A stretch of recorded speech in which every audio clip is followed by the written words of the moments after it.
Hola, ¿qué tal? Muy Bienvenidos al canal Anticrimen. Mi nombre es Nancy y en esta ocasión vamos a tener un tema muy interesante. Vamos a platicar acerca del aprendizaje, de sus diferentes formas y cómo va a intervenir en aquellos procesos que nosotros estamos abordando el día de hoy. Para mí es un honor presentarles a la persona que nos acompaña el día de hoy. Él es Rubén Lugo Ramírez. Hola Rubén, muchas gracias por estar aquí con nosotros. Maestro Nancy, muchísimas gracias por la invitación y es con todo gusto de compartir. Muchas gracias, Rubén, por estar con nosotros el día de hoy. Entonces, brevemente les hablaré un poquito acerca de su trayectoria. Él es licenciado en psicopedagogía, maestro en educación, se ha desempeñado en diferentes niveles educativos, ha sido docente en la FES Aragón en diferentes cursos intersemestrales, de la misma forma, profesor en educación básica. Brinda también atención psicopedagógica de manera dependiente y colaborativa con instituciones educativas y ha trabajado también en diferentes asociaciones y acompañamiento tanatológico, entre muchas otras cosas. De aquí de nuestro invitado el día de hoy, Rubén. Muchas gracias, Rubén, nuevamente por estar aquí con nosotros. Y como les comentaba al inicio, vamos a platicar un poco acerca de la cuestión del aprendizaje, de cómo va a intervenir en estos procesos que nosotros todo el tiempo estamos transitando, ¿no? Porque recordemos que en algunas otras sesiones lo hemos abordado y nosotros hemos dicho que somos un ser biopsicosocial, ¿no? Entonces, tenemos diferentes esferas que nos van a estar acompañando en todo momento y en esto que nosotros vivimos día con día. Y la cuestión del aprendizaje es sumamente importante, ¿no? Y no solamente niños o adolescentes, sino que más bien en todas las etapas de nuestra vida. Entonces, Rubén, para comenzar con este tema tan importante, ¿nos pudieras decir, por favor, de manera general, qué es el aprendizaje? Ujú. Sí, claro que sí, maestro Nancy. Pues bueno, es un poquito complejo, ¿no? El tema del aprendizaje porque va más allá ya hoy con los estudios de la neurociencia, pero vamos a verlo desde un aspecto pues más conocido, ¿no? Podemos ver que, vamos a ver con esta pequeña, de hecho voy a citarlo un poquito a Carlson, ¿no? Neurólogo, que posteriormente igual podemos compartir también su bibliografía, que es la fisiología de la conducta, ¿no? Tenemos que comenta Carlson, ¿no? Que es el proceso mediante el cual las experiencias modifican el sistema nervioso central, ¿no? El cerebro, y todo el funcionamiento por el cual pues llevan procesos en el cual hay una memoria, que hay diferentes tipos de memoria y por lo tanto pues se puede llevar este aprendizaje, ¿no? Y por lo tanto, ¿qué es lo que pasa con esas experiencias que modifican el sistema nervioso? Asimismo modifican la conducta o el comportamiento del ser humano. Así es como se va dando el tema del aprendizaje. ¿A través de qué? Pues vamos a verlo como otro de concepto, aterrizarlo un poquito más a lo terrenal, ¿no? En el aspecto que son ese conjunto de conocimientos, experiencias, ¿no? Que adquiere el individuo a través de estímulos y que por lo mismo o por ende lleva a un proceso neurocognitivo en donde interfieren diferentes estímulos internos dentro del cerebro, ¿no? Conexiones eléctricas para que se lleve a sí mismo esta experiencia, ¿no? Y que esta experiencia, a su vez, pues bueno, modifique la conducta del individuo. Un ejemplo, podemos hacer la memoria de motora, ¿no? ¿Quién no aprendió o cómo aprendimos a andar en bicicleta? ¿No? Eso ya sería como una memoria o un aprendizaje ya aprendido a través de qué, del movimiento. ¿Qué pasaría si no tenemos la bicicleta? ¿Cómo andaríamos sin bicicleta? Necesitamos el estímulo para poder llevarlo a cabo. Sin embargo, ya es un aprendizaje automático, ¿no? Entonces, es así a rápido sería lo que sería, el aprendizaje. Ok, muy bien, muchas gracias por esta explicación. Entonces aquí vemos también esta importancia evidentemente del cerebro, ¿no? Ujú. Y todas estas partes del cerebro que lo van a integrar en cómo va a ir funcionando, ¿no? Ya a lo mejor en alguna otra ocasión Rubén nos platicará un tanto acerca del cerebro, de sus partes, su funcionamiento, digo, ya aquí presionándolo para que vuelva a estar con nosotros, ¿no? ¿Por qué? Porque al final del día es muy importante todos estos temas y las estructuras también que vamos a llevar, ¿no? Nosotros dentro del aprendizaje. Hoy, afortunadamente, pues ya se conoce más acerca del aprendizaje, de diferentes técnicas o estrategias, ¿no? Que se refiere que no es lo mismo y demás. Pero adentrándonos un poquito a esto, Rubén, ¿nos podrías decir, existen diferentes formas de aprendizaje? Entonces, bueno, que algunos autores refieren que van a ser diferentes formas de aprendizaje y algunos otros nos refieren, porque en alguna ocasión lo leí, que no es cierto, ¿no? O sea, que todos podemos aprender como que de lo mismo, pero en este punto, ¿cuáles serían estas formas de aprendizaje? Si es que sí existen, Rubén, bueno, con base a tu experiencia. Ujú, se hablaba de los estilos de aprendizaje, ¿no? Estas formas de las comentas son estilos de aprendizaje. Se hablaba y se mencionaba tres significativas, ¿no? Que tenemos el visual, kinestésico y el auditivo. Sin embargo, pues somos seres integrales, ¿no? Y como lo mencionamos, hoy con el estudio, en la actualidad, con los estudios de la neurociencia, de alguna manera nos permite o nos deja ver que va a depender qué tipo de aprendizaje, ¿no? Por decir, podemos hablar del tema de la lectoescritura o la lectura, ¿no? O el tema del lenguaje para que nosotros podamos percibir estos estímulos adecuadamente, pues bueno, intervienen dos áreas principales. Sin embargo, existen otras, ¿no? El área de Broca, el área de Wernicke, ¿no? El área de la memoria, ¿no? Que está dentro del hipocampo. ¿Y qué es lo que pasa con el tema de los estilos de aprendizaje? ¿No? Te mencionaba tres estilos de aprendizaje, sin embargo, estamos igual, ¿no? Nos casábamos con autores que nos hablaban de solamente esos tres estilos de aprendizaje, como también Howard Nagarre nos decía que solamente había siete formas de inteligencias, ¿no? Múltiples. Sin embargo, con todos los estudios nos damos cuenta, como te decía, el ser humano es integral. De alguna manera, kinestésicamente, son estímulos que nos llevan a un aprendizaje más significativo. Digo, todo tiene que ver con nuestro cerebro, cómo vamos aprendiendo cómo va a trabajar, cómo maneja, qué estímulos y qué áreas trabajan o perciben los diferentes estímulos externos, ¿no? A través de una percepción, es como se va a llevar a cabo ese tipo de aprendizaje. O sea, los estilos de aprendizaje podemos mencionarlo de esta forma como algo más conocido, que pueden ser estos tres, ¿no? Puede ser el kinestésico, ¿no? Puede ser el visual y auditivo. Sin embargo, como lo comentaba, ¿no? Va a depender el aprendizaje o el aprendizaje cognitivos que nosotros requeramos. ¿Para qué? Para poder hablar de un estilo de aprendizaje o un tipo de aprendizaje.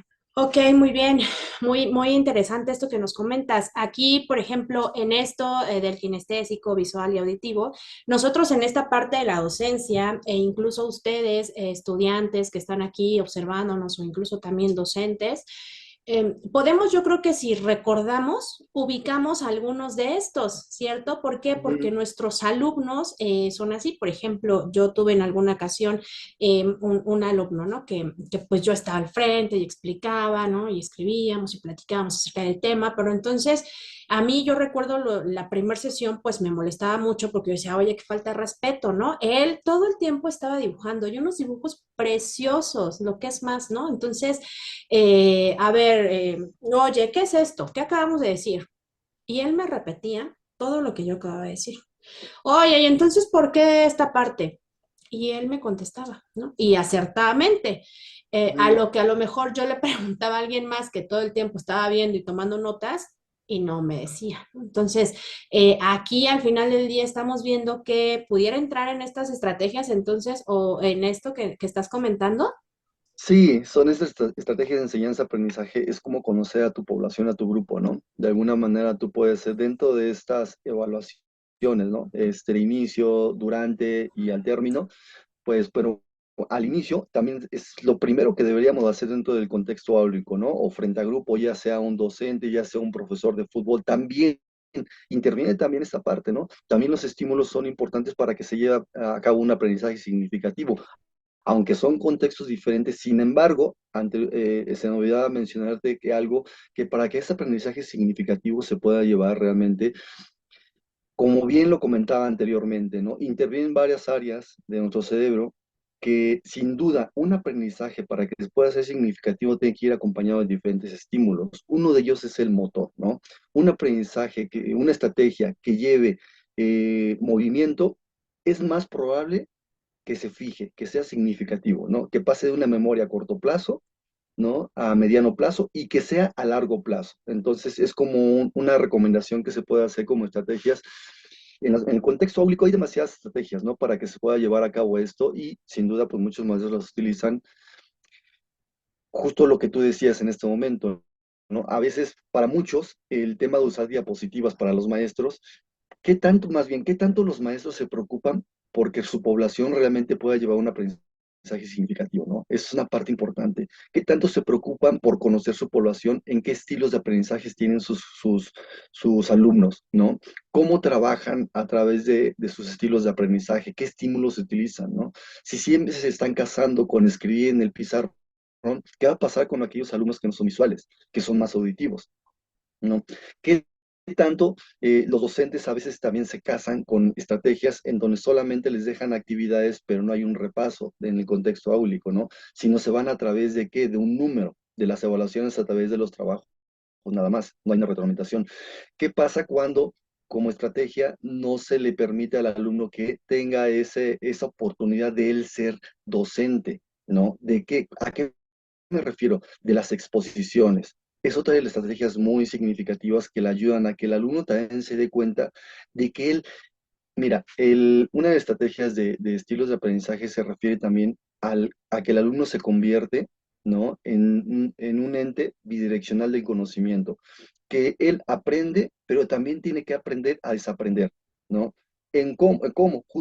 Justamente esto al compartir el conocimiento. Como tú compartes el conocimiento, lo estás reafirmando, ¿no? Entonces, ¿qué pasa? En las exposiciones, los alumnos cuando hacen esto, lo que es, ellos al compartir se vuelven docentes, ¿no? Y se van dando cuenta cómo aprenden sus compañeros, pero a la vez también se van dando cuenta ellos cómo el alumno, cómo fue para ellos más significativo el aprendizaje, ¿no? Cómo llevarlo a cabo. Entonces, cada docente cuando a veces es muy bueno que en las instituciones, porque hay instituciones donde solamente tienen un solo docente, qué tan bueno es, ¿no? Sin embargo, el tener varios docentes implica muchísimas cosas, aspectos psicológicos de la personalidad, ¿no? Que le ayudan mucho al alumno a que ese aprendizaje, y vamos y yo que más adelante sobre ese tema, ¿no? También, y que tiene que ver con el aprendizaje, ¿no? Y que influye en otras áreas, como bien lo decíamos anteriormente, del ser humano que es integral, ¿no? Entonces, y el aprendizaje tiene que ver con eso, y bueno, vamos a hablar, no voy a spoilear, ¿no? Vamos a spoiler y vamos a seguir. Pero sí, implica muchísimo. Tiene que ver mucho cómo, qué tipo de estrategias de enseñanza, aprendizaje utilizan los docentes o los docentes para que el aprendizaje sea significativo para su grupo. Es fundamental tener una evaluación de reconocimiento de grupo al inicio para, para saber y poder él segmentar sus estímulos de enseñanza. Ok, perfecto. Muy, muy interesante. Aquí tú me has dejado así muchas preguntas, ¿no? Muchas incógnitas que de repente me vienen a la mente de justo recuerdos. Hoy en día la educación se considera que está atravesando un cambio.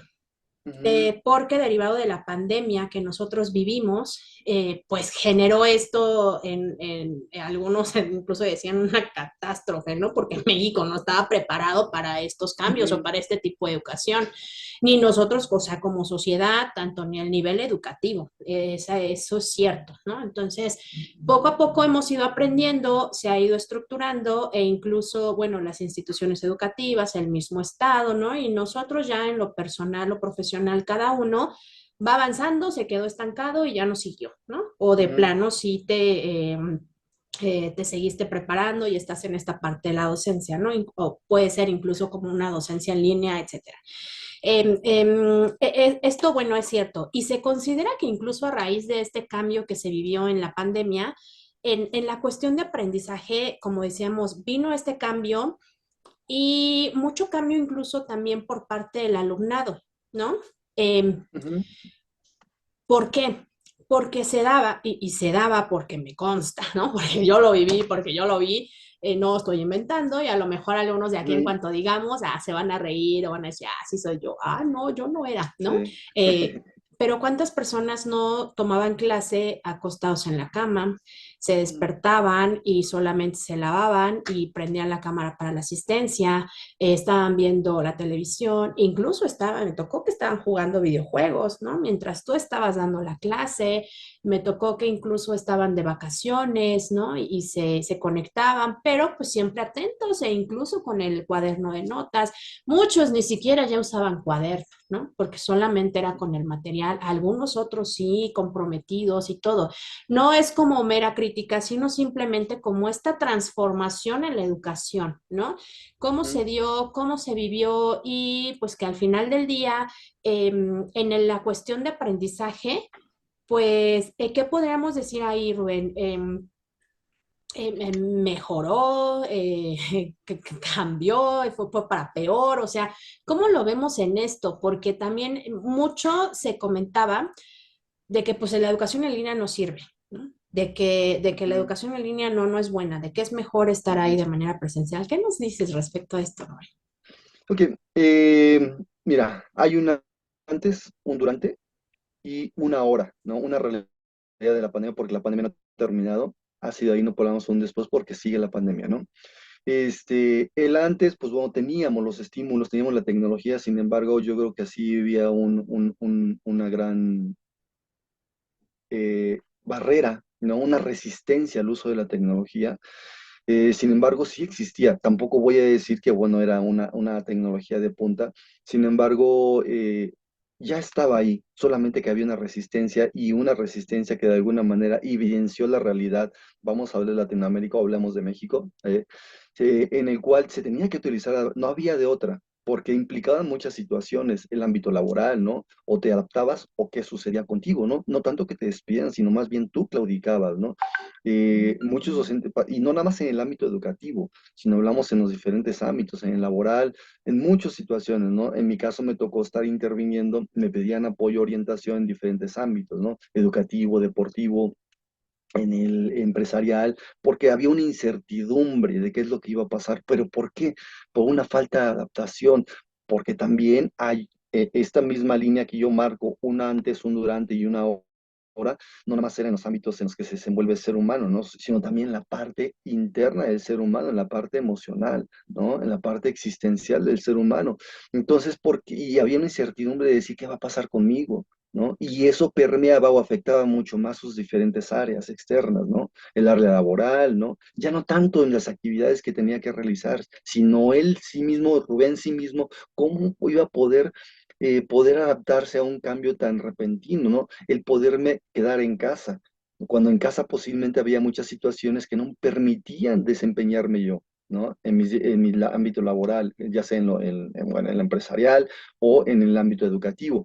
Entonces, hay muchas situaciones, a veces nos enfocamos mucho en un contexto en específico, ¿no? Tenemos que entender que el ser humano es integral, ya lo platicábamos anteriormente, ¿no? Son diferentes biopsicosocial, biopsicosexual, es emocional, es creativo, es espiritual, tiene valores, muchísimas cosas que descuidamos y que a veces no lo observamos y queremos enfocarnos por qué la persona está fallando en lo que está fallando en donde está. ¿No? Y queremos, pero ¿por qué no aprendes? ¿Por qué no puedes aprender? Porque el ser humano es integral, ¿no? Ya lo platicaba contigo anteriormente, que tenemos que atender y que ver qué es lo que está pasando en las otras esferas del ser humano, ¿no? ¿Qué está pasando? A lo mejor más tarde vamos a platicar de ello sobre en su familia, ¿no? ¿Qué está pasando en su vida, en sus actividades que le gustaban y ya no las está haciendo? ¿Qué tanto eran significativas para fomentar su motivación? ¿No? Entonces, ¿qué pasa? Y te lo voy a comentar no nada más en personas adultas, cuando me refiero a personas adultas, me refiero a personas arriba de los 35, 40 años, ¿no? Donde ya la adultez está empezando una madurez y cambia mucho el pensamiento, porque sabemos que madurar significa que el cerebro tenga la capacidad de tomar mejores decisiones, ¿no? Y estamos hablando que esa maduración llega aproximadamente a los 26, 27 años, implicando que la mujer madura, su cerebro de la mujer madura antes que el del hombre, ¿no? Entonces, implican muchísimas cosas. Algo curioso, maestra Nancy, pasa con esto.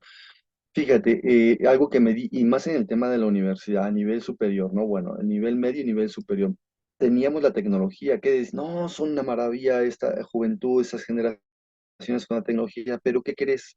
Nos vamos dando cuenta que la tecnología solamente se usaba para esparcimiento, pero cuando la tenían que utilizar o usar para algo educativo, había una resistencia, ¿no? Entonces somos consumistas de lo que nos vienen a través de la tecnología, en redes sociales, ¿no? ¿Qué es lo que realmente como culturalmente ese algoritmo nos está vendiendo? Y eso permea el aprendizaje, ¿no? Ahorita algo que tenemos que ver como retomando el concepto de aprendizaje que comentaba de Carson, que decía, ¿no?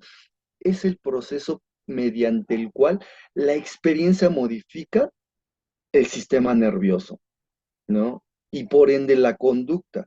Entonces, pero si estamos condicionados a estímulos que simple y sencillamente creemos que nos dan un aprendizaje, si vemos el aprendizaje como algo positivo, que realmente nos está dejando algo como un desarrollo, vamos a hacernos la pregunta, ¿realmente todo lo que estamos, entre comillas, viendo, más bien, viendo, no aprendiendo, a través de los estímulos de la tecnología, las redes sociales, realmente nos está llevando a un desarrollo, ¿no? En ese sentido de conocimiento.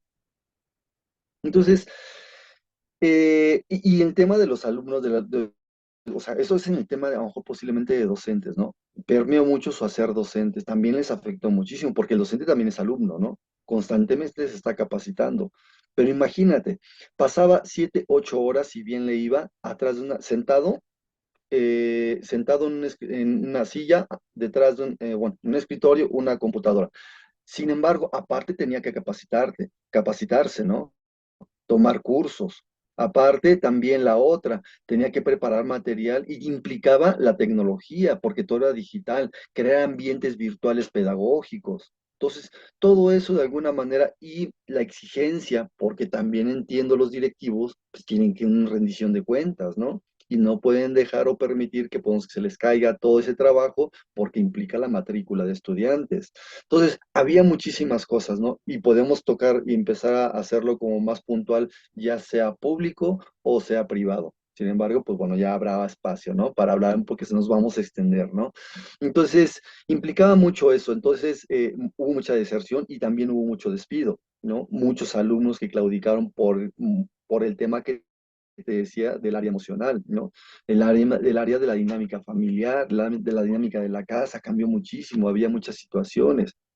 Entonces, te digo, eso como que de mencionar de que un alumno no era funcional en sus actividades académicas, como también docente, implica más que eso, implica más que eso. Y yo creo que también no hubo yo creo que falta trabajar más en temas de liderazgo, ¿no? Temas de inteligencia emocional, ¿no? Con docentes y alumnos. Yo creo bueno, y eso o sea, hablamos porque estamos hablando del tema educativo, pero el tema de aprendizaje implica más que eso, ¿eh? El tema de la educación, implica el ser humano.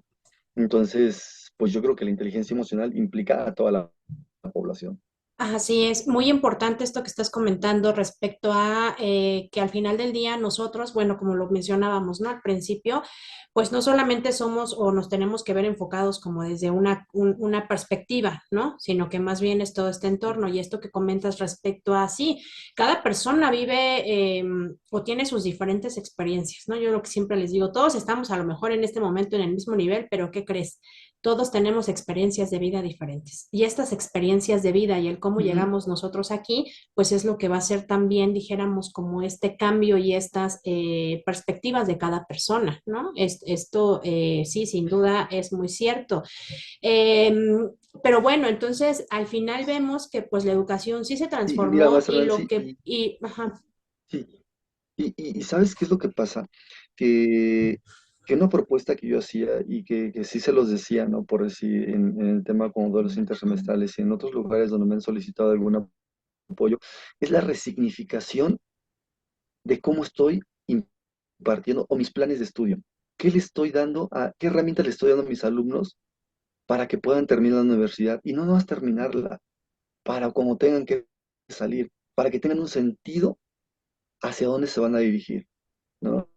Saber tiene que resignificar. ¿Por qué? Porque existe mucha deserción en este momento todavía. Muchos de los alumnos van a terminar, vamos al nivel superior, van a terminar, pero no saben hacia dónde se van a dirigir. Si antes existía, ahora todavía hay un efecto post pandemia, pensando que todavía no termina. Todavía están con una incertidumbre porque hay muchos que tuvieron pérdidas de la salud. O sea, ya nos podíamos un tema también de las pérdidas, ¿no? Hay que resignificar la vida también. Ok, sí, muy bien, sí, y al final del día se ve también aquí reflejado, ¿no? En esta cuestión del aprendizaje que Mm, nosotros hemos platicado. Y ahorita vamos a ir con la siguiente pregunta que tiene que ver mucho con esto, ¿no? Que nos vas a hacer favor de contestar. muy bien. Pero entonces, bueno, aquí al final del día, pues sí, fue muy difícil para todos, ¿no? Tanto como para los alumnos, para los docentes e incluso pues para la familia, como tú refieres, ¿no? En este momento que tú nos comentabas, pues yo recordaba esos tiempos de pandemia, ¿no? Mis hijos en las computadoras, mi esposo trabajando, yo en otra, y era al Ujú. final, pues sí terminábamos a lo mejor con cierto estrés, cansancio. ¿No? Eh, Digo, ahí recordaba un tanto, ¿no? Este punto, y sí, como refieres, cada persona pues iba a ser totalmente distinta, ¿no? Porque como ya decíamos, nos encontramos en el mismo lugar, pero no siempre con las mismas características. Recordaba igual también algunos casos donde pues ni siquiera querían abrir el micro porque había un ruido muy grande, ¿no? Y les daba pena. Y bueno, algunas otras experiencias también que se han vivido, ¿no? Pero bueno, entonces vemos que al final del día, pues sí, todo el contexto va a influir, ¿no? Ok, Correcto. muchas gracias. Ujú. Entonces, para continuar en esto, ¿no? Que estábamos platicando, y por las situaciones en las que cada persona pues está involucrado y está atravesando. Ejemplo, en un conflicto familiar, digamos, la separación de los padres, ¿no? Pues es un proceso incluso hasta de duelo, ¿no? Que se llega a vivir. Eh, ¿Existe una alteración en el aprendizaje del niño, del adolescente, del estudiante, Rubén? Mm, sí, sí existe, ¿no? Tomando en cuenta que, pues, bueno, somos seres emocionales y como lo decíamos anteriormente, ¿no? Realmente estamos condicionados a las experiencias y con base en eso automáticamente afecta nuestra conducta, nuestro comportamiento. Implica también la etapa en la que se desarrolla esto, ¿no? No es lo mismo una etapa temprana, un niño donde su cerebro de un año todavía no tiene alcanza esa madurez, a verlo en una etapa de adolescencia, ¿no? En donde son experiencias diferentes. En la adolescencia ya tiene un cúmulo de experiencias y que también hay una transición, ¿no? En la maduración, ¿no? En donde también la toma de decisiones, su autopercepción, ¿no? Su autoconcepto, influyen otras cosas que pensamos que solamente es el tema de la separación, no, pero no nos pensamos que también ese ser es un ser humano, un ser vivo que está viviendo, ¿o no? Que existe y que tiene existencialismos, que tiene cambios, ¿no? Físicos, biológicos, del pensamiento, ¿no? Y que eso implica la afectación hacia ello. Anteriormente lo platicamos en el tema de aprendizaje, ¿no? Cómo es que estamos como condicionados para aprender. Entonces, imagínate, si un niño que tiene ese apego o está es acostumbrado a un círculo, a un sistema, y ese sistema deja de funcionar, ¿qué es un sistema? El sistema familiar es un tema, es un conjunto de códigos, de comunicación, de complicidad, de experiencias, y si eso se llega a romper o se llega a partir, ¿qué es lo que va a pasar? Automáticamente el individuo, en este caso vemos el adolescente, pues lo primero que va a pensar, pues no me quieren, posiblemente, ¿qué va a pasar con mis papás? O sea, existe un duelo, una pérdida, y al pasar automáticamente le estamos mandando señales de la experiencia a nuestro cerebro que automáticamente disminuye, ¿no? Esa carga bioquímica que es neurotransmisores, bueno, no nos vamos a meter mucho en eso, que más adelante, como bien lo decía, si hay esa invitación, platicaremos más cómo funcionamos a través de estas experiencias, pero sí afecta muchísimo. Hay una barrera para que pueda llevarse a cabo el proceso de percepción y de los procesos cognitivos de la persona para el aprendizaje, ¿no? Entonces, incluso en las diferentes esferas, el socializar, porque implica emociones, busca de alguna manera en sentido de identidad y de pertenencia. O sea, son otros temas importantes que influyen muchísimo, que cuando ese vínculo o ese sistema se rompe o se separa, no se rompe, vamos a ver la palabra desde una parte más filosófica, que se transforma, las relaciones se transforman. En este caso, este sistema se está transformando en donde cada individuo va a tomar una vida, su vida, ¿no? Por separado, y automáticamente va a permear o va a afectar o puede afectar, no vamos a verlo como algo determinista, ¿no? Puede afectar la identidad de la persona, del individuo, del adolescente, ¿no? porque su sentido de pertenencia va a decir, ¿a dónde pertenezco? O pertenezco acá o pertenezco acá. Y si los papás no tienen esa madurez en la toma de decisiones, decía, a ver, entre papá y mamá está mi hijo, sí, y mi hijo no es el enlace para que yo esté con la otra persona, no.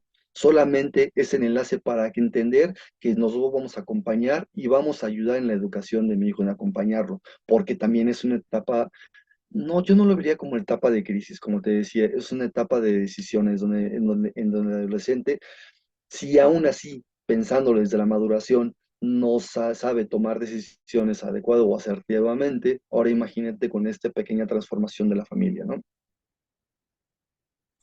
Así es, muy bien. En este punto, bueno, ejemplo, como todos ustedes saben, me he dedicado a la materia familiar desde el año aproximadamente 2005 y desafortunadamente nosotros, o bueno, me ha tocado ver diferentes experiencias de las personas en las que pues no existe esta empatía o esta y lo digo así, no existe esta preocupación por los hijos, sino todo lo Ujú. contrario, ¿no? Que en muchas ocasiones, pues, desafortunadamente se toma de rehén y se Una toma de moneda de manipulación. cambio. Entonces, nosotros platicamos, Hansen igual, en alguna ocasión, en algún programa en el que bien tuvimos estar, pues él refiere, es que incluso desde este punto criminológico, ¿no? Mm. Atendiendo también como las esferas de las conductas que las personas desempeñan o vamos nosotros desempeñando. Entonces, se hace referencia, hay edades incluso de los menores de nuestros hijos en las cuales es idóneo que si te quieres separar de tu pareja, bueno, pase esto, ¿no? ¿Por qué? Por esto que nos está comentando Rubén en este momento respecto a que el adolescente está buscando su identidad, ¿no? Está buscando saber quién es. Soy niño, soy adulto, a dónde me voy, jalo para acá, jalo para no, o sea, ¿qué hago yo con mi persona, no? Eh, Está buscando justo el pertenecer, este sentido de pertenencia. Entonces, muchas ocasiones en algún otro programa yo lo platiqué también, al que tuvieron a invitarme y les hacía referencia, Rubén. Es que muchas veces piensan que porque es adolescente, creen que ya está grande y creen que esto lo Mm. va a tomar mejor, cuando yo Ujú. creo que es todo lo contrario, por todos estos cambios en los cuales está transitando, está viviendo y todavía entonces aumentale uno más que a lo mejor él ni siquiera pensaba que iba a atravesar por este momento. Entonces, por eso es que esta pregunta considero que es muy importante respecto a que nosotros como padres, aquí ya no tanto como a nivel educativo, sino nosotros como padres, realmente tengamos esa responsabilidad y esa obligación de crianza en el darle a nuestros hijos pues un sano desarrollo, ¿no? Psicosexual, emocional, etcétera. Entonces, ver por esto que ellos van a atravesar y todos estos cambios que van a estar sube y baja, si para nosotros a lo mejor eso va a ser difícil, para los niños es peor, ¿no? Y Entonces, sí, entonces aquí es parte importante. Ujú. un tema como orientación hacia los papás es que se pregunten, que se hagan esta pregunta, ¿cómo me estoy comunicando con mi hijo? ¿Cómo me estoy comunicando con mi hija? ¿No? Quédense con esa pregunta, ¿no? Y que hagan esto siempre, ¿cómo te puedo ayudar? Sin hacer juicios ni prejuicios de lo que les puedan contar o puedan contestar, ¿no? Cuando un adolescente se acerca para preguntarte algo o contestarte algo y hacemos un juicio a lo que nos está diciendo, ¿y un juicio a qué me refiero? Algo que no me gusta a mí, ¿no? Que no me gusta lo que me está preguntando, no me gusta lo que me está contando. Una vez que lo hace y no lo permitimos, eso es un adolescente que para que se vuelva a acercar va a buscar hacerlo y pertenecer afuera. Entonces, vienen hablando de conductas, ahí es donde pueden empezar, si no venían desde antes en ese momento, las conductas disociales, ¿no? Exacto, así es. Entonces, retomando esto que acabas de decir, va ligado, ¿no? Con esta también parte incluso de obligación que nosotros como progenitores tenemos. Y algo que contabas hace un momento, que yo creo que también es para otro tema, la inteligencia emocional, ¿no? O sea, la Ujú. inteligencia emocional es básica, pero en todas las personas, como tú referías. Y ejemplo, en estos temas de divorcio o de separación, cuando a lo mejor no estuvieron casados, pero pues al final del día hay una separación, cómo va a influir, cómo me va a afectar a mí, cómo puedo incluso ayudarle a mis hijos, ¿no? Ujú. y esto muchas veces ni se toma en consideración.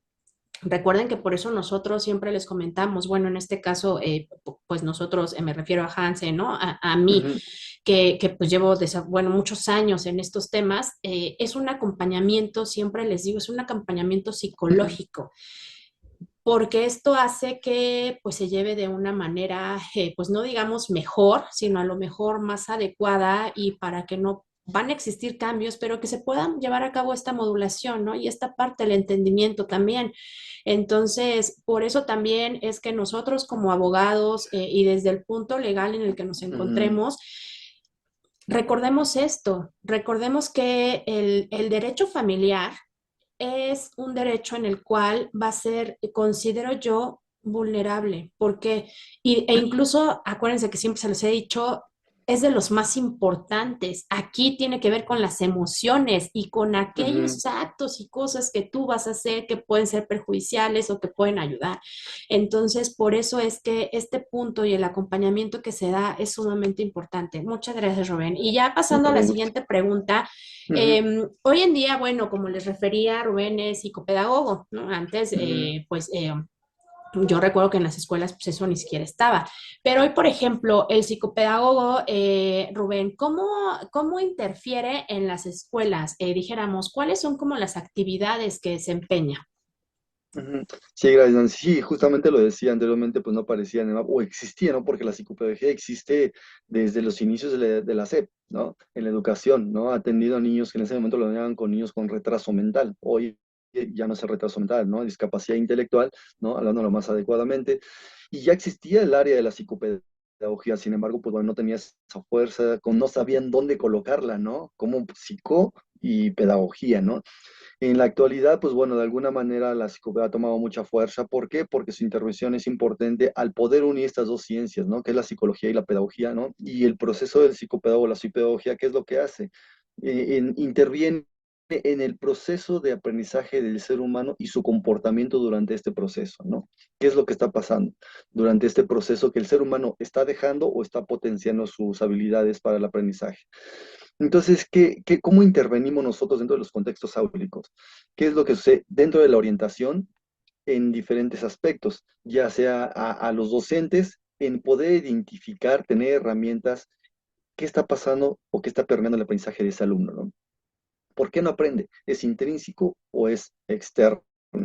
¿No? ¿Qué está sucediendo? Si el niño o la otra, si también aprender a identificar, no para atender tenemos que entender algo. El docente no es que no tenga la capacidad o las habilidades, pero no es su trabajo. Darle o intentar solucionar los problemas que tiene el niño. Sí, buscar herramientas, estrategias de enseñanza-aprendizaje, hacer dependiendo el tipo de problema de aprendizaje que exista, ¿no? A tener que hacer las adecuaciones o en su momento que tener que hacer, si tiene algún niño con alguna discapacidad, porque hoy en día es complicado, ¿no? Y hoy en día se está dando, sin embargo, sí creo que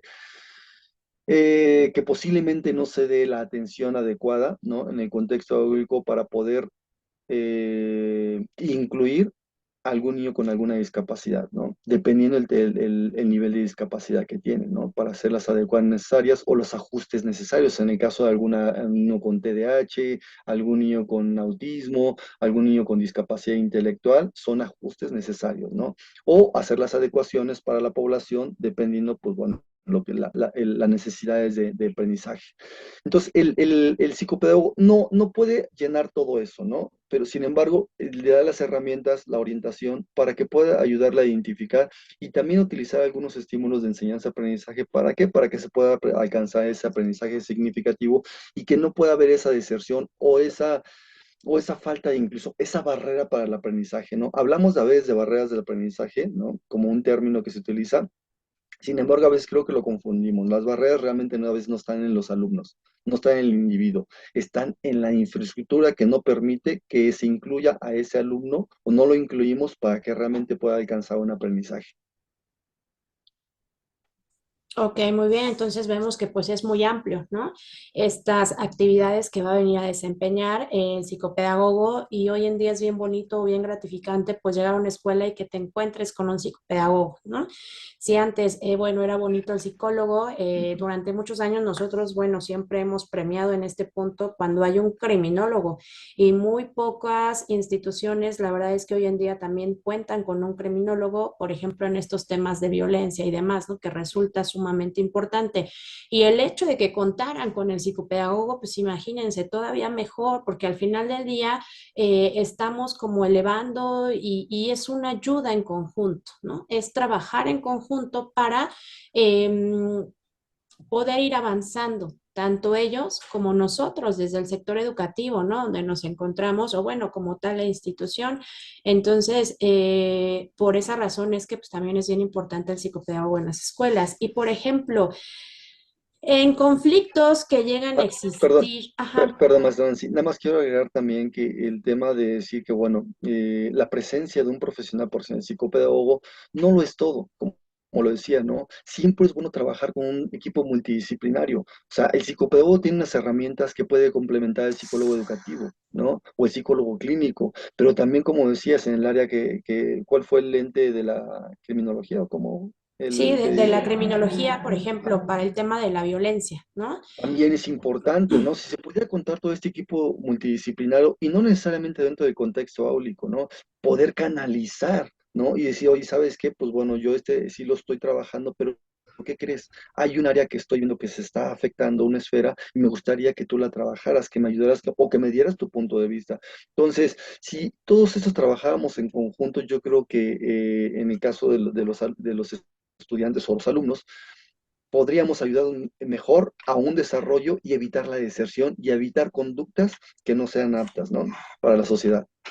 Así es, muy bien, como refieres, esta parte multidisciplinaria, ¿no? Entonces, pues porque nosotros de igual manera, pues no solamente nos tenemos que ver o no solamente vamos a ver el ser humano desde una perspectiva, sino pues van a ser aquí muchas las que van a estar involucradas, ¿no? Y por esa razón es que pues aquí nos hace referencia Rubén de que pues es multifactorial, ¿no? Y multidisciplinario además. Entonces, por ejemplo, derivado de esta pregunta, ¿puede intervenir el psicopedagogo en, en estos temas que se llegan a dar de violencia en las escuelas dentro de la institución? ¿Y cómo lo haría? Muy bien. También tendríamos que ver a qué nos referimos con violencia, ¿no? Digo, hoy vivimos yo creo que vivimos en tiempos difíciles, tiempos de incertidumbre, en tiempos incluso de equivocarnos, ¿no? En tomar ciertas conductas como violencia, ¿no? Cuando a veces la estamos llevando más allá y no estoy minimizando nada. Bueno, no me quiero meter en un tema más allá adelante, sin embargo, pues bueno, nada más quería como agregar esto. Y la intervención del profesionista, del psicopedagogo, puede ser como un tema de psicoeducación. Lo que me he dado cuenta con las familias y con los docentes es el tema de la psicoeducación, es concientizarlos de las etapas de desarrollo, qué es lo que está viviendo cada individuo, ¿no? ¿Qué está pasando por su etapa de desarrollo? ¿No? En su personalidad, qué está viviendo. El psicopedagogo, ¿cómo interviene? Pues puede hacerlo también a través, bueno, primer punto, si es interno o es externo, como en mi caso, no me canalizan, pues de alguna manera me envían todos estos tipos de cosas o situaciones, pues la manera en que yo trabajo es una psicoeducación contextual. ¿A qué me refiero con esto? Puedo hacerlo virtual, ¿no? Entrevista con papás, sin embargo, yo no puedo trabajar a un niño de preescolar a través de una tecnología porque tengo que percibirlo, tengo que ver su interacción, tengo que interactuar con él, tengo que ver su sistema, cómo funciona. Entonces yo lo hago contextual, ¿no? Trabajarlo contextual ayuda muchísimo. Y el trabajo mayor no es con los niños, es con la familia, ¿no? Como lo decíamos, ¿cómo aprendemos a través de estímulos externos? El desarrollo de un niño es a través del aprendizaje, es a través de los estímulos. Si el niño socialmente no está siendo estimulado, si el niño afectivamente no siendo estimulado, ¿qué va a pasar con ese niño? Su desarrollo no va a ser adecuado, ¿no? Y si hablemos en adolescencia, hablemos a nivel medio superior y hablemos de es casi lo mismo, ¿no? Es casi lo mismo. Al final del día, si, como te decía, somos seres integrales y estamos conformados de diferentes esferas, estímulos sociales. Entonces, si en mi casa, Si en mi casa, mi familia, hay peleas, hay golpes, que ya hablamos de violencia, si sucede esto, ¿qué va a pasar conmigo? A veces de qué sirve de que yo vaya por equivalente psicopedagógico, una orientación psicopedagógica, ¿no? Que me haga algunos test, algunas pruebas de personalidad emocionales y que detecte ciertas situaciones y que lo empecemos a trabajar. Pero si yo no lo trabajo con papás, el niño regresa a su contexto y sigue esta situación, este ciclo de violencia, de agresiones verbales, físicas, tal vez no con él, sino en la familia, el niño se va a sentir más confundido, ¿no? Porque pues va a decir pues, ¿a qué hago? O le hago caso a esta persona, ¿no? Que me están llevando, o le hago caso a mis papás, o le hago caso a lo que estoy viendo. Entonces hay una confusión. Entonces, muchas de las veces, y en su mayoría, el mayor trabajo no es con los niños, es con los papás, ¿no? Y de hacerlo en conjunto, hacerla, que la dinámica, ver cómo funciona y que funcione mejor. Y tú lo decías, esa es como la participación que tenía el psicopedagogo, ¿no? En la parte en la orientación psicoeducativa, ¿no? Mostrarles a los papás qué es lo que está viviendo su hijo, cómo lo está viviendo, pero también aterrizarlos cómo está viviendo su sistema, ¿no? Hacerlos conscientes de lo que están viviendo, ¿no? Realmente ya no es funcional, y tú lo comentabas ese rato también, para evitar este cambio, ¿no? Cambio de moneda o como lo mencionaste, es concientizarlos para evitar una manipulación, ¿no? Una manipulación a través del niño, de llevar y traer, utilizar al niño para decirle, oye tu mamá, oye tu papá, ¿eso qué va a pasar con el niño? Automáticamente al niño lo estamos mandando a lo que decías, el sentido de la identidad y la pertenencia. Ni soy de acá ni soy de allá. En algún momento el niño va a decir, no, ahora empieza la manipulación por mí y aquí me conviene estar. O el niño también tiene ese instinto de decir, aquí me siento mejor que acá, porque aquí no me siento violentado. Aquí me siento en una zona de protección, ¿no? En un puerto seguro. Pero Y ¿qué es, crees? ajá. Y esto, Dime, por dime. ejemplo, también es parte de que él aprende, ¿no? De que él lo está Ujú. aprendiendo a través de esas experiencias que está viviendo. Ahora, vamos a pensarlo como lo que te decía del aprendizaje. Realmente, si lo vemos de un aspecto positivo, ¿está aprendiendo? Entonces, de alguna manera, el niño está dejando de aprender porque lo positivo, no lo que es lo adecuado. Solamente el niño lo que está haciendo son desarrollando habilidades, ¿no? Entonces, el niño está dejando de aprender.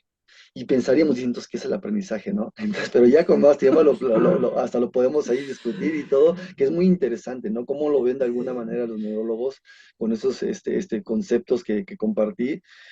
Pero bueno, pero así es como de alguna manera puede intervenir el psicopedagogo dentro del contexto. En el contexto, pues bueno, ayudar a la misma situación que te había comentado, ¿no? Que les había comentado anteriormente, es eh, muy parecido a lo que hace con los papás, sin embargo también en la escuela, ¿no? Ayudarles a los docentes, a los directivos, a identificar ciertas conductas de riesgo o situaciones de riesgo que el niño está viviendo y que pueden poner en riesgo a otros compañeritos, a los mismos docentes, ¿no? Y no importa la edad, ¿eh? No importa la edad porque son situaciones de impulsos que pueden suceder, ¿no? Entonces, estar muy atentos a eso y no es tomar el papel de un psicólogo como tal, ¿no? Es solamente a través incluso de las mismas actividades académicas lo podemos identificar, ¿no? Entonces, hay muchas situaciones que puede identificar, ayudar el psicopedagogo con su intervención dentro del contexto, ya sea áulico o familiar, en el tema de la violencia. Ok, muy bien, sin duda, pues una explicación muy amplia respecto pues estas intervenciones que se tienen que llevar a cabo, ¿no? Ahorita en lo que decías, bueno, me quedé pensando, ¿no? Bueno, está aprendiendo y después, bueno, realmente aprendes, te quedas pensando, ¿no? Ujú, Bueno, entonces, ¿qué es y qué no es, ¿no? Y vemos ahí que es sumamente amplio también en estas cuestiones, pues al final del día también del cerebro, ¿no? Otro punto que tomaste ya como retomando pues la familia. Al final, por ejemplo, lo vemos en criminología, o sea, la verdad es que sí, a partir de la familia es que pues el individuo se comienza a desarrollar, ¿no? Y va tomando pues estos hábitos, estos valores, estos principios, y vemos entonces lo importante que es la familia. ujú. Y este sano desarrollo que se puede dar dentro, ¿no? Porque recordemos entonces que no todos tenemos la misma suerte, no todos tenemos las mismas oportunidades y tampoco tenemos los mismos privilegios. Qué bueno que lo tuviéramos, sin embargo, no. Pero entonces es ir trabajando como con estos puntos que nosotros tenemos, ¿no? Ya como para concluir, irnos despidiendo, Rubén, eh, ¿Qué pudiéramos decir respecto al psicopedagogo? ¿No? Ya platicábamos acerca de estas intervenciones que se dan dentro, ¿no? del aula, fuera, incluso con familia y todo. Pero ya para concluir, ¿qué nos puedes decir acerca de esto con el deporte? Porque es muy importante el deporte en todas estas etapas que, bueno, medio se mencionaron, Rubén. Mm, eh, pues mira, principalmente pues la actividad física, ¿no? Más allá como deporte, pues una actividad física que todos deberíamos de realizar por pues, temas de salud, ¿no? Y por temas de deterioro motor. Pero bueno, vamos a verlo como una actividad física desde primeras etapas, pues es parte del desarrollo de nuestro cerebro, ¿no? Un cerebro que de alguna manera no tiene esa estimulación del movimiento, pues es un cerebro que también de alguna manera no tiene una lateralidad. Y lateralidad, cuando hablamos de lateralidad, tiene que hablar con tema de maduración neurológica, ¿no? Cerebro izquierdo con mano derecha. Así funciona. Este se desarrolla con el lado derecho. Eso es como domina del lado izquierdo, bueno, del lado derecho con mano izquierda, ¿no? Que estamos en espejo, ¿no? Pero es fundamental. Ahora, por lo que decía, el cerebro está el sistema nervioso central con el sistema nervioso periférico. Periférico es todas nuestras extremidades largas y están conectados. Señales que mandan acá, señales que mandan al cuerpo. El cuerpo transforma esas señales en movimiento y manda energía, también conexiones arriba y se generan neurotransmisores, ¿no? Que es una sustancia, son químicos que nos ayudan al tema de la percepción. Entonces, el cuerpo es una máquina perfecta y maravillosa, ¿no? ¿Te has preguntado en algún momento, o a lo mejor lo sabes, por qué sudamos? ¿Qué es el sudor? Y Híjole, por ya ahí me pusiste te los aquí, dejo, ¿no? a lo mejor ahí Ajá, más bueno, adelante que lo puedan déjenme responder. googlear qué es el sudor. Y que a lo mejor ahí por decir, que ahí posteriormente igual, cuando los que entren a ver el video, igual que puedan compartir y comentar, ¿no? ¿Qué es y para qué sirve el sudor? ¿No? Entonces, todo esto, pues de alguna manera el cuerpo lo necesita. La actividad física genera calor, ¿no? Y necesita regular ese calor, esa temperatura. Entonces lo hace a través de ciertos segregación de químicos, ¿no? Entonces, pero la pregunta la vamos a dejar ahí, ¿no? Para ver qué realmente es el sudor, ¿no? ¿Qué efecto tiene en nuestro cuerpo y por qué no pensar también en nuestro cerebro, ¿no? Entonces, la actividad física tiene, más allá del impacto neuroquímico, fisiológico, en la parte de la psique, en la parte del pensamiento, en la parte de la conducta, en la parte de las emociones, en la parte psicológica, tiene un impacto súper positivo porque nos ayuda por primero, tipo de deporte o que practiquemos o de actividad física, ¿no? De conjunto o individual. Si es en conjunto, ¿a qué nos ayuda, ¿no? A tomar en la toma de decisiones, liderazgo, fortalecer la personalidad, la identidad, la pertenencia. O sea, tiene un conjunto de situaciones, de aspectos que ayudan en el desarrollo del individuo, dependiendo de la etapa en la que se encuentre, ¿no? En la etapa tempranas de los niños, el tema del juego es fundamental, ¿no? Para la parte del área socioemocional, ¿no? Que es es fundamental cuando en estas etapas no se encuentra uno de los dos padres, papá o mamá, o en el caso de papá, que el niño se identifica más con el juego con papá que con mamá, que tiene otro rol súper importante también, pero normalmente lo hace más con papá. Si papá no se encuentra, el niño al desarrollar esta habilidad social del juego le ayuda a forjar un poquito más su personalidad.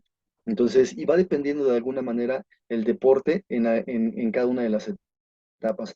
En unas etapas es más ya de competencia, en otras etapas ya más de formación, incluso en la adultez, ¿no? El tema de poder hacer una actividad, yo te lo mencionaba anteriormente, ¿no? ¿Qué pasó con la pandemia? ¿Qué dejé de hacer yo que me hacía sentir bien, ¿no? ¿Qué me falta? A veces hay huecos, hay cosas que me apasionan. Siempre y cuando no me afecten mi salud, ¿por qué dejar de practicar el deporte? ¿No? Si tiene un bienestar para mí, aparte de la salud física, ¿no? Entonces, evitar ciertas patologías que más adelante pues va permeando nuestro desarrollo orgánico.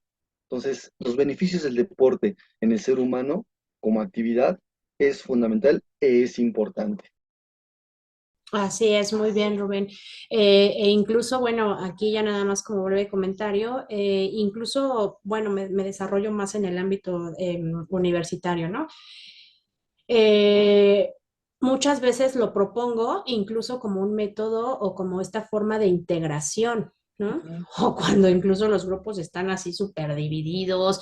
Esto Dispersos. también nos Ujú, sirve muchísimo. Y va a tener una influencia también en pues lo que estamos viviendo, lo que estamos tratando de aprender en cuanto a conocimiento y en cuanto a ujú. experiencias, ¿no? Entonces, aquí vemos también la importancia pues de esto que estábamos platicando hace un momento con Rubén. Sí, Muchísimas gracias. Dime, Rubén. incluso ya como último, como un tema de readaptación social, Ah, ¿no? claro. Entonces es algo fundamental que el deporte, las actividades físicas pueden ayudar, ¿no? A estas personas que pues de alguna manera fueron privadas de su libertad, ¿no? Por un compromiso social que ahora tienen, pero también como readaptación social, ¿no? Así es, muy bien. Sí, ese es un punto muy importante, incluso que se habla mucho respecto a criminología penitenciaria, algún programa que saldrá próximamente que ya está, pues ahí, ¿no?